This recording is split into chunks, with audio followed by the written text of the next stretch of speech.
ग्रामीण विकास 12th class Indian economy का chapter number है 5। और इस चैप्टर को मैं कुल मिला के आप लोगों को 2 पार्ट्स में समझाने वाला हूँ। ये पार्ट 1 की वीडियो है जिसमें सबसे पहले हम समझने वाले हैं ग्रामीण विकास का अर्थ क्या है, इसका महत्व क्या है, इसके अलावा ग्रामीण साख के प्रकार क्या है, क्योंकि आपको पता है कि ग्रामीण क्षेत्र में साख यानी कि जो ऋण जो उधार पैसे लिए जाते हैं वो बहुत ज़्यादा मात्रा में ली जाती है ना। ग्रामीण साख के क्या प्रकार है, ग्रामीण साख के स्रोत क्या है, यानी कि कहाँ कहाँ से ग्रामीण साख लिया जाता है, उसके सोर्सेज क्या है, उसको भी हम समझने वाले हैं पार्ट 1 की वीडियो में।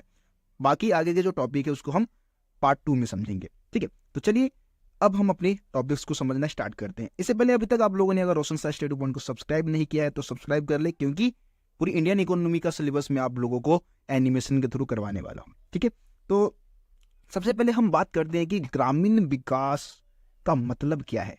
सिंपल शब्दों में देखिए, ग्रामीण विकास का मतलब ये होगा कि ग्रामीण क्षेत्र का विकास नियोजित ढंग से करना ही ग्रामीण विकास है ना। मतलब नियोजित कार्यविधि के तहत हम क्या कर रहे हैं, ग्रामीण क्षेत्र के सामाजिक और आर्थिक समृद्धि को बढ़ावा दे रहे हैं। यही क्या है, ग्रामीण विकास है ना। अब ये ग्रामीण विकास का महत्व क्या है, देखिए महत्व बहुत ज्यादा है भाई। देखो, भारत की अधिकांश जनसंख्या कहाँ रहती है, ग्रामीण क्षेत्र में रहती है भाई। मैं खुद लगभग 12-13 साल गांव में रहा हूँ, उसके बाद मैं शहर में आ गया, लेकिन कुछ कारण थे, है ना। उन कारणों की वजह से मेरे को अपना गांव, प्यारा गांव छोड़ के शहर आना पड़ा, क्योंकि ग्रामीण क्षेत्र में बहुत सारी चीज़ों की कमी है। वहाँ पे यातायात के साधन अच्छे नहीं है, आपको अच्छे स्कूल नहीं मिलेंगे, अच्छे हॉस्पिटल नहीं मिलेंगे, है ना। और भी बहुत सारी कमियां हैं जिस वजह से ग्रामीण विकास जरूरी है। ठीक है, तो ग्रामीण क्षेत्र की समृद्धि तथा विकास ही अर्थव्यवस्था को वास्तव में समृद्ध बना सकता है, अर्थव्यवस्था को विकसित कर सकता है। 1991 के सुधार में कृषि की अवहेलना की गई थी। जब हमारी नई आर्थिक नीति आई 1991 में, तब पूरी तरीके से कृषि को अनदेखा कर दिया गया, कृषि पर बिल्कुल ध्यान नहीं दिया गया। परिणाम स्वरूप क्या, इसका परिणाम क्या निकला, 2% की निम्न समृद्धि दर के साथ भारत कृषि क्षेत्र अर्थव्यवस्था की संपूर्ण समृद्धि की प्रक्रिया में बाधा बन के उभर के सामने आई। मतलब किसी क्षेत्र का विकास नहीं हो पाया सही से। इसके अलावा आप ये भी देखेंगे कि ग्रामीण क्षेत्र और शहरी क्षेत्र का जो विभाजन है लगातार बढ़ता जा रहा है। लोगों का बहुत तेजी से ग्रामीण क्षेत्र से शहरी क्षेत्र की तरफ विस्थापन हो रहा है ना।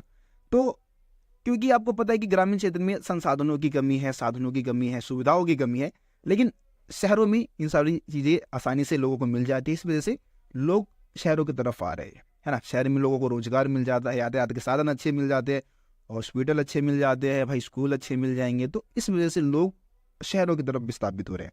और आपको पता है कि ज़्यादातर फिर ग्रामीण क्षेत्र को तो पूरी तरीके से अब इग्नोर किया जा रहा है। सारे विकास के जो भी कामकाज है वो कहाँ हो रहे हैं, शहरों में हो रहे हैं। उद्योग धंधे कहाँ लग रहे हैं, शहरों में लग रहे हैं, है ना। ठीक है, तो ये हो गया हमारा ग्रामीण विकास का क्या महत्व है, यानी कि ग्रामीण विकास को क्यों बढ़ावा देना चाहिए, हमें ग्रामीण क्षेत्र के विकास पर क्यों ध्यान देना चाहिए। ये सारी समस्याओं को ध्यान में रखते हुए हम इसको समझ सकते हैं। अब हम बात करते हैं ग्रामीण साख के बारे में। देखिए, ग्रामीण साख की अगर हम बात करें, यानी कि रूरल क्रेडिट की हम बात करें, होता क्या है, तो ग्रामीण साख या इसको हम कृषि साख भी बोल सकते हैं, जो कि अक्सर खेती के लिए लिया गया उधार होता है। क्योंकि आपको पता है कि ये ग्रामीण जीवन की रूपरेखा है भाई। खेती पर ही पूरा ग्रामीण जीवन चल रहा है, और ज्यादातर पैसे जो उधार लिए जाते हैं वो कहीं ना कहीं खेती से जुड़े जो कामकाज है उसके लिए ही लिए जाते हैं। तो ग्रामीण साख यानी कि जो खेती के लिए जो उधार लिया जाता है उसको हम क्या बोलेंगे, ग्रामीण साख बोलेंगे। अब देखिए, ये जो साख है ना वो कई प्रकार के होते हैं। जैसे कि शॉर्ट टर्म के लिए लिया जाता है, जिसको हम अल्पकालीन साख बोलते हैं, है ना। इसकी आवश्यकता क्यों होती है भाई, किसानों को तो बीज खरीदना है, उर्वरक खरीदना है, खाद कीटनाशक दवाइयाँ खरीदनी है, तो इसके लिए उनको अल्पकालीन साख की जरूरत होती है। और इसकी जो समय अवधि है वो 6 से 12 महीने तक के लिए ये साख ली जाती है, ये क्रेडिट ली जाती है। उसके बाद है मध्यकालीन साख। ठीक है, तो मध्यकालीन साख की आवश्यकता किस लिए होती है भाई, तो मशीनों को खरीदने के लिए, बाड़ लगवाने के लिए, यानी कि जो खेत है उसकी घेराबंदी करवाने के लिए, कुएं खुदवाने हैं, तो इसके लिए हमारे को मध्यकालीन साख की जरूरत होती है। और ये जो साख है वो 1 से 5 वर्ष के लिए ली जाती है। उसके बाद हम दीर्घकालीन साख, दीर्घकालीन यानी कि जो लंबे समय के लिए ली जाती है ना, जिसको रिटर्न करने के लिए वो उनके पास लंबा समय होता है। तो इसमें इसकी आवश्यकता किस लिए होती है भाई, तो नई जमीन खरीदनी है उसके लिए, या फिर मौजूदा जो भूमि है उस पर कुछ सुधार करना है, उसके लिए ये साख ली जाती है। और इसका जो समय अवधि है वो 5 से लेके 20 वर्ष तक का होता है। तो ये कुल मिला के साख के प्रकार हो गए। 3 प्रकार, अल्पकालीन साख, मध्यकालीन साख और दीर्घकालीन साख। उम्मीद करता हूं साख के सभी प्रकार को आप लोग समझ गए होंगे। चलिए, अब तो हमने समझ लिया कि भाई साख के प्रकार कितने हैं। अब हम बात करते हैं साख के स्रोत कितने हैं। स्रोत यानी कि कहां से किसान साख लेते हैं। ग्रामीण साख के स्रोत की अगर हम बात करें तो एक है गैर संस्थागत स्रोत और एक है संस्थागत स्रोत। ठीक है, गैर संस्थागत यानी कि जो पुराने समय से चले आ रहे हैं, है ना। संस्थागत जो कि अभी आधुनिक समय में विकसित हुए हैं, साख के कुछ नए सोर्सेज जो आए हैं। गैर संस्थागत स्रोत में आपको पता है कि पहले जो किसान होते थे वो किन से पैसे उधार लेते थे। कोई भूस्वामी है यानी कि जो जमींदार है उनसे, या गांव का कोई व्यापारी है, या महाजन है ना, साहूकार जिनको हम बोलते हैं, तो उनसे पैसे उधार लिया जाता है। गैर संस्थागत स्रोत के अंतर्गत ये सब साख के सोर्सेज है। ठीक है, अब संस्थागत स्रोत में कुछ नए जो हमारी आज़ादी के बाद जो कुछ नए साख के स्रोत उभर के सामने आए हैं उसकी हम इसमें बात करने वाले हैं। तो इसमें है सबसे पहले सहकारी साख समिति। ठीक है, बारी बारी से मतलब इनके बारे में हम डिटेल में भी बात करने वाले हैं। अभी शॉर्ट में बस आपको बता रहा हूँ, बाकी डिटेल में भी मैं समझाने वाला हूँ, क्योंकि 3 मार्क्स में क्वेश्चन या 2 मार्क्स में, 3 मार्क्स में या 4 मार्क्स में क्वेश्चन यहाँ से आता है। तो सबके बारे में अभी बारी बारी से आपको समझाने वाला हूँ। तो पहला है संस्थागत स्रोत में सहकारी साख समिति, दूसरा है एसबीआई। ठीक है, एसबीआई और दूसरे जो व्यापारिक बैंक है वो भी आ जाएगा इसमें। इसके अलावा हमारा जो तीसरा रहेगा वो क्षेत्रीय ग्रामीण बैंक तथा भूमि विकास बैंक है। और चौथा जो सबसे इंपॉर्टेंट है वो है नबार्ड। नबार्ड के बारे में भी हम समझने वाले हैं। ठीक है, तो संस्थागत स्रोत में जो सबसे पहला स्रोत है सहकारी साख समिति। अब भैया ये सहकारी साख समिति है क्या, आप पहले इसको समझाइए। देखिए, सहकारी साख समिति में क्या होता है कि किसानों का ग्रुप होता है, बहुत सारे किसान इकट्ठे हो गए, उन्होंने अपना फंड बना लिया एक, और जब किसी किसान को जरूरत पड़ेगी ना तो उसको साख प्रोवाइड करा देंगे, है ना, क्रेडिट प्रोवाइड करा देंगे, पैसे उधार दे देंगे। ठीक है, तो इसके उद्देश्य की अगर हम बात करें तो किसानों को समय पर तथा शीघ्र मतलब तेजी से साख सुनिश्चित करवाना इसका सबसे पहला काम है, सबसे पहला उद्देश्य। साख एजेंसी की रूपरेखा में महाजन के प्रभाव को धीरे धीरे समाप्त करना। यानी कि जो महाजन थे, जो साहूकार थे, उनके प्रभाव को धीरे धीरे ग्रामीण क्षेत्र से ये कम करना चाहते हैं। ठीक है, देश के सभी क्षेत्रों में साख सुविधाएं फैलाना चाहते हैं। इसके अलावा विशेष विकास कार्यक्रम के अंतर्गत आने वाले क्षेत्रों को पर्याप्त मात्रा में साख उपलब्ध कराना है इनका मेन पर्पस। ठीक है, तो ये इनके उद्देश्य हो गए। अब दूसरा स्रोत मैंने आपको बताया था संस्थागत स्रोत में स्टेट बैंक ऑफ इंडिया तथा अन्य व्यापारिक बैंक है ना। देखिए, स्टेट बैंक ऑफ इंडिया की स्थापना भी ही इसीलिए की गई थी ताकि ग्रामीण क्षेत्र में साख सुविधाएं उपलब्ध कराई जा सके। इसकी स्थापना 1955 में हुई थी। अब सरकार को यह मालूम था कि भाई ग्रामीण साख की आवश्यकता को केवल ना सहकारी साख समिति के ऊपर नहीं छोड़ा जा सकता, इसीलिए सरकार ने किसानों के लिए कुछ व्यापारिक बैंकों की मतलब स्थापना की और उनकी भूमिका को बढ़ाया ताकि वो लोगों को, किसानों को साख उपलब्ध करा सके। और सरकार ने इसके लिए 1969 में व्यापारिक बैंकों का राष्ट्रीयकरण कर दिया। जो व्यापारिक बैंक, जो निजी व्यापारिक बैंकें थी, उनका राष्ट्रीयकरण कर दिया, यानी कि सरकार ने उनको अपने नियंत्रण में ले लिया। ठीक है, तो ये है स्टेट बैंक ऑफ इंडिया तथा अन्य व्यापारिक बैंक वाले पॉइंट में आपको ये बातें समझानी थी।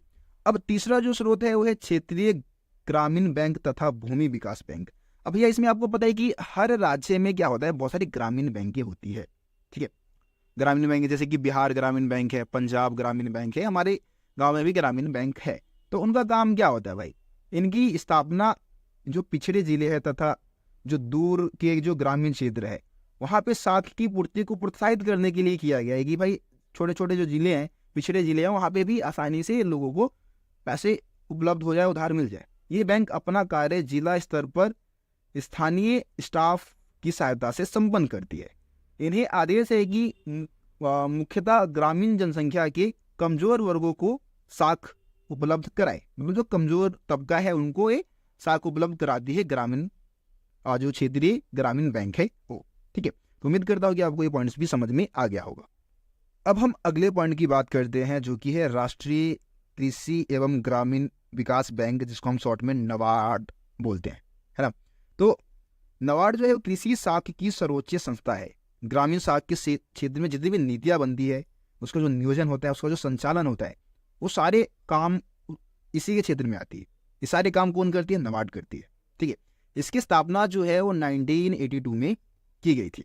अब इसके प्रमुख कार्य की अगर हम बात करें, प्रमुख काम की हम बात करें, तो ग्रामीण साख प्रदान करने वाली संस्थानों के लिए सर्वोच्च कोष प्रदान करती है, एक फंड उपलब्ध कराती है उनको, है ना। साख प्रदान करने वाली प्रणाली में सुधार के लिए जो भी उपाय होने चाहिए वो सब उपाय सुझाती है, सारे उपाय यही बताती है। कर्मचारियों के प्रशिक्षण पर ध्यान देती है। ठीक है, इसके अलावा बैंक द्वारा जिन प्रोजेक्ट के लिए पुनः वित्त की सुविधाएं दी जाती है, उनका मूल्यांकन करती है, उनका मॉनिटरिंग ये करती है। ठीक है, तो कहने का मतलब है कि नाबार्ड जो है एक ऐसी संस्थान है जो ये देखती है कि ग्रामीण क्षेत्र में जो भी साख सुविधाएं उपलब्ध होगी उसको मतलब सही से मैनेजमेंट हो, या फिर उसका नियोजन सही ढंग से हो, उसका संचालन सही ढंग से हो, यही इसका मेन काम है। ठीक है, नाबार्ड का। तो उम्मीद करता हूँ नाबार्ड के बारे में भी आप समझ चुके होंगी। मोस्ट इंपोर्टेंट टॉपिक है नाबार्ड वाला, आपके पेपर में पूछा जाता है। अब हम इस वीडियो के आखिरी टॉपिक को समझते हैं, जो कि है ग्रामीण बैंक एक आलोचनात्मक मूल्यांकन, है ना। ग्रामीण बैंक की आलोचना भी की जाती है कई बार, इसकी बहुत सारी कमियां हैं। देखिए, जब ग्रामीण बैंक से साख लिया जाता है, मतलब किसान जब साख लेने जाता है, पैसा उधार लेने जाता है, तो उसको बहुत सारी चीज़ें गिरवी रखनी पड़ती है ना। ये चीज़ें छोटे किसानों के लिए सही नहीं है। छोटे किसान कहीं ना कहीं जो ग्रामीण बैंक है उसके दायरे से बाहर होते जा रहे हैं, उनको पैसा उधार नहीं मिल पाता है। इसके अलावा ऋण वसूली में चूक की दर में काफ़ी वृद्धि हुई है। मतलब कि सरकार जो है कई बार ऋण तो प्रोवाइड करा देती है किसानों को, लेकिन उसे वसूल नहीं पाती। ये भी कहीं ना कहीं हमारे विकास को धक्का ही दे रही है ये चीज़, है ना। तो ये ज़रूरी है कि अगर पैसे किसी को प्रोवाइड करा रहे हैं, उपलब्ध करा रहे हैं, उधार दे रहे हैं, तो उसकी वसूली भी ज़रूरी है। लेकिन लगभग 50% ऐसे किसान होते हैं ग्रामीण क्षेत्र के जो कि पैसे वापस नहीं लौटाते हो, वापस लौटाना ही नहीं चाहते हो, है ना।